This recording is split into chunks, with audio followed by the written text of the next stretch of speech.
ओम शांति।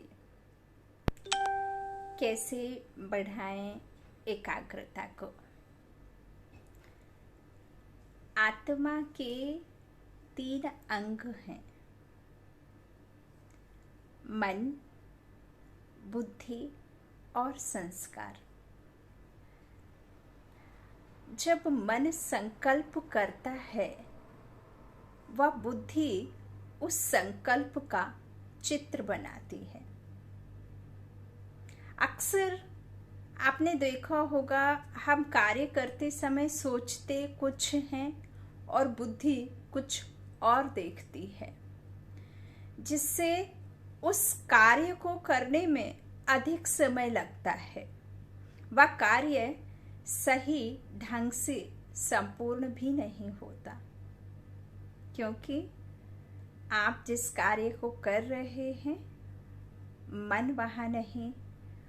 मन कर्म तो कर रहा है हाथ, लेकिन बुद्धि आपकी कहीं और है, तो वह कार्य ढंग से संपूर्ण नहीं हो पाता। यदि मन जो सोचे, बुद्धि उसी का चित्र बनाए,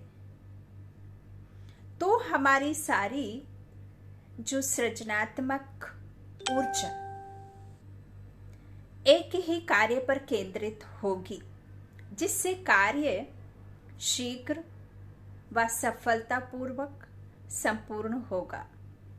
मन और बुद्धि में समन्वय बिठाने के अभ्यास को मनोविज्ञान में विजुअलाइजेशन और आध्यात्म में ध्यान या मेडिटेशन कहा जाता है, और यह अभ्यास एकाग्रता को बढ़ाने का सबसे सहज तरीका है।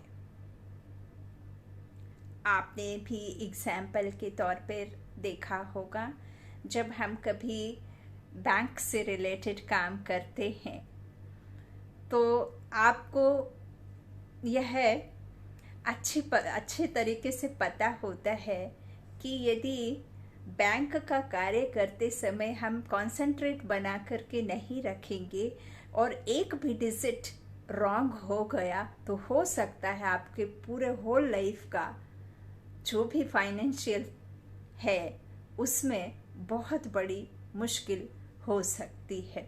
इसीलिए आपको वह बात पता होती है, इसीलिए आप एनवायरनमेंट भी ऐसा बना करके बैठते हैं जहां मन को एकाग्र कर सकें, और आप में वो क्षमता है कि किस कार्य में किस समय किस तरह से बैठना है, वो हम अच्छी रीति जानते हैं, क्योंकि what is the wrong, what is the right, ये हमारी बुद्धि अच्छी रीति जानती है।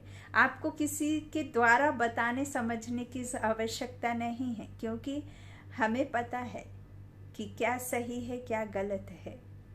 और यदि गलत हो जाता है तो भले ही आपको कोई गलत ना कहे, लेकिन आपकी बुद्धि, आपकी आत्मा बार बार आपको ये बात कहती है कि ये गलत था, ये हमने क्यों कर दिया।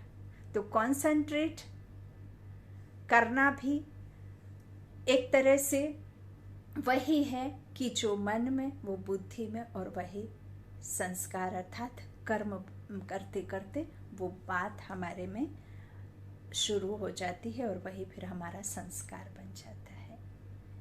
यही बात है एकाग्रता की। ओम शांति।